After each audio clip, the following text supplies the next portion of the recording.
Okay, question number 28 में आपको जो दो किरचॉफ्स रूल्स हैं, they are based on laws of conservation of two physical quantities, ये आपको बताना है। तो दो जो किरचॉफ्स के जो रूल हैं, एक तो आपका किरचॉफ्स फर्स्ट रूल है जिसे हम जंक्शन रूल भी बोलते हैं। अब according to this rule, the current amount of current entering the circuit और द जंक्शन, यहाँ पे let's say I1, I2 and I3 is entering this junction, तो amount of current leaving which should also be equal, that is amount of current leaving भी आपका I1 plus I2 plus I3 होगा। इसका मतलब जितना charge enter करेगा उतना ही charge leave करेगा। So this is based on the law of conservation of charge. First rule जो है जिसे हम किरचॉफ्स जंक्शन रूल भी बोलते हैं, this is based on the law of conservation of charge. जो सेकंड किरचॉफ सेकंड रूल है जिसे हम लूप रूल या किरचॉफ्स वोल्टेज लॉ भी बोलते हैं। अब इसमें क्या होता है कि let's say this is the resistor and let's say एक हम यहाँ बैटरी कनेक्ट कर लेते हैं and let's say there is another cell connected, cells connected है यहाँ पे। तो according to the Kirchhoff's voltage law या loop rule, this is a close circuit. अब मान लो ये आपकी 9 वोल्ट की सेल है, दिस इज 6 वोल्ट का सेल है, पॉजिटिव नेगेटिव, नेगेटिव पॉजिटिव ले लिया। ये आपका 3 ओम का रजिस्टर है, इसमें से करंट जो है वो आई करंट लीव कर रहा है, तो आई करंट ही एंटर करेगा। ओके, तो ये according to the Kirchhoff second law, the potential across the resistor and the sum of EMFs in a closed circuit is always zero।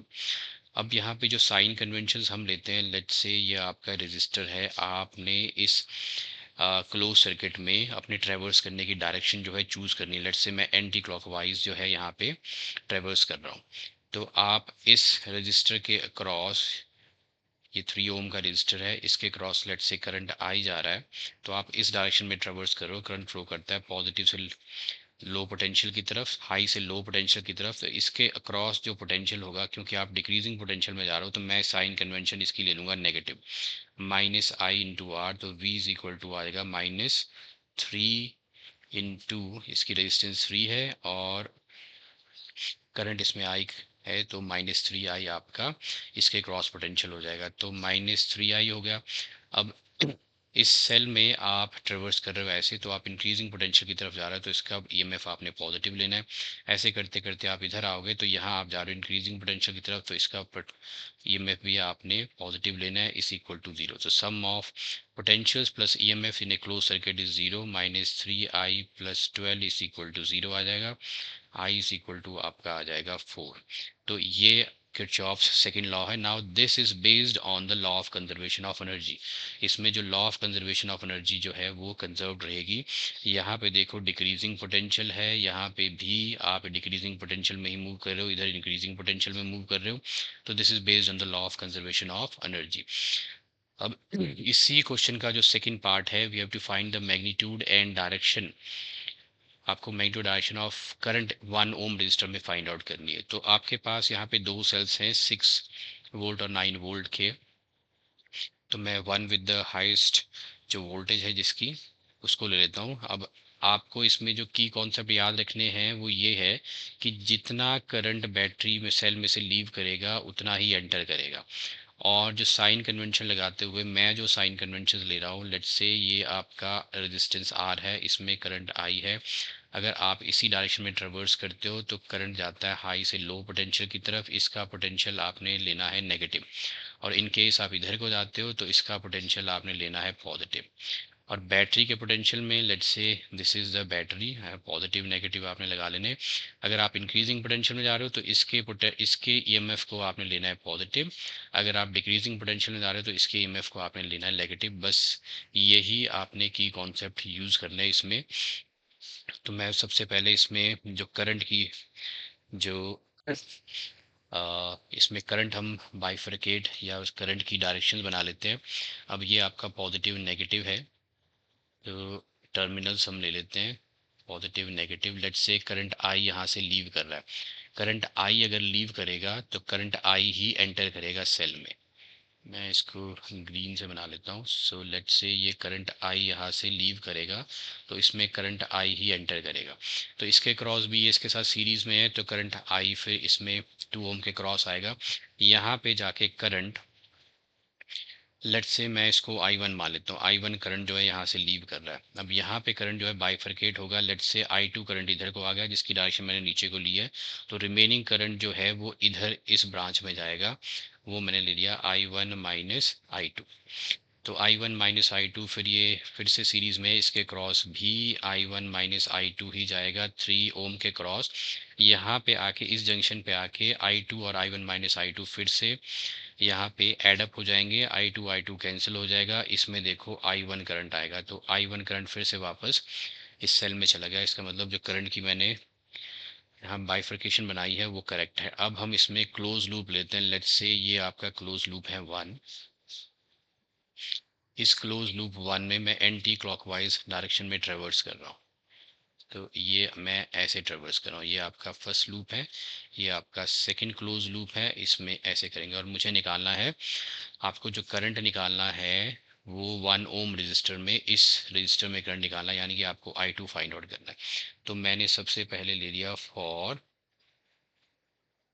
Closed loop 1। यहाँ पे मैंने ले लिया यूजिंग किरचॉफ्स वोल्टेज लॉ, जिसे हम लूप लॉ भी बोलते हैं। तो यूजिंग लूप लॉ, तो लूप लॉ लगाएंगे। सबसे पहले हम यहाँ से, अब 9, अब मैं ट्रेवर्स ऐसे कर रहा हूँ, देखो इस तरह से एंटी क्लॉकवाइज। तो आप इस डायरेक्शन में ट्रेवर्स करो, तो इस सेल के क्रॉस आप इंक्रीजिंग पोटेंशियल में जा रहे हो, तो इसका ईएमएफ हम ले लेंगे पॉजिटिव।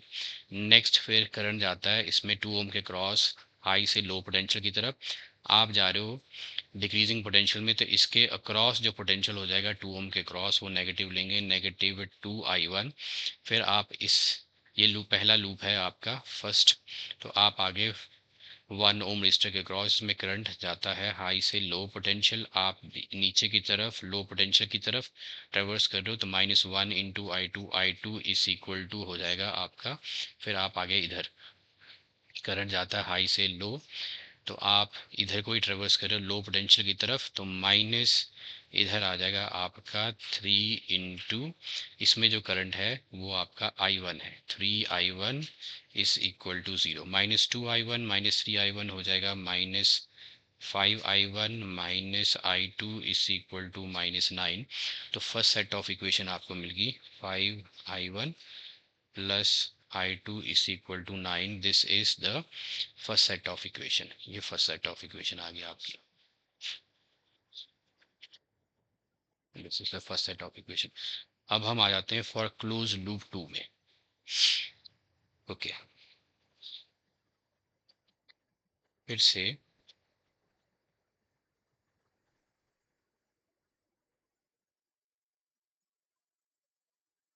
फॉर क्लोज लूप 2 में यूजिंग किरचॉफ्स वोल्टेज लॉ और द लूप लॉ और द किरचॉफ सेकंड लॉ। अब इसमें आपके पास 6 वोल्ट का ये जो सेल है, ये पॉजिटिव है, ये नेगेटिव है। आप ट्रेवर्स करो इस डायरेक्शन में, इंक्रीजिंग पोटेंशियल में जा रहे हो, तो इसके ईएमएफ को हम लेंगे पॉजिटिव।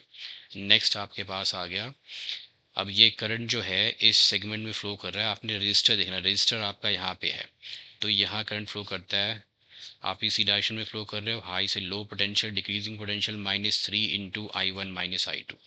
तो इधर आ जाएगा negative potential -3 into I1 -I2।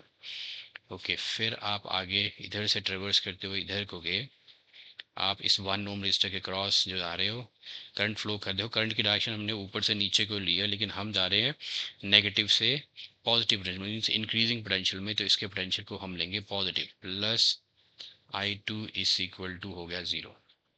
Okay, ये हो जाएगा -6 आ गया इधर, तो -3I1 और +3I2, ये हो गया 4I2।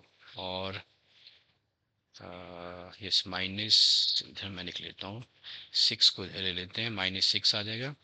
-3I1 3I2 और +I2 हो जाएगा 4I2 and 3i1 is equal to 6, ये होगी इक्वेशन नंबर 2। तो दिस इज इक्वेशन नंबर 2। इन दोनों को अगर हम सॉल्व करें, ओके, अब इन दोनों को सॉल्व करते हैं। सो सॉल्विंग दीज टू इक्वेशंस, पहली आपके पास है 5i1 plus i2 is equal to 9, इधर है 4 माइनस 3i1 लिख लेता हूँ पहले, तो -3i1 plus 4i2 is equal to -6। इसको मल्टीप्लाई किया 3 से, इसको 5 से, which gives me 15i1 plus 3i2 is equal to 27। इधर आएगा -15i1 plus 20i2 is equal to -30। इनको हमने ऐड किया तो ये आ गया आपका पास 23i2 is equal to -3i2। Current in the 1 ohm resistor आ गया -3/23। अब यहाँ पे नेगेटिव आ रहा है, लेकिन हमने जो करंट की डायरेक्शन ली थी, यहाँ मैं नोट्स डालना भूल गया, तो ये आपका P है, ये आपका Q है। तो I2 करंट की डायरेक्शन देखो हमने नीचे को ली है, लेकिन I2 हमें आ रहा है नेगेटिव में। तो नेगेटिव मीन्स ये करंट आपका फ्लो कर रहा है फ्रॉम Q टू P। तो इसकी जो डायरेक्शन है, I2 का मैग्नीट्यूड आपके पास आ गया। तो I2 का मैग्नीट्यूड है 3/23 एम्पियर, और इसकी डायरेक्शन आप लिख लो, क्योंकि हमने डायरेक्शन ली थी नीचे की तरफ फ्रॉम P टू Q, लेकिन यहाँ पे आ रहा है negative. So that means actual direction जो है वो Q टू P है। तो this is from Q to P जो है, ये इसकी डायरेक्शन। तो दिस इज द आंसर।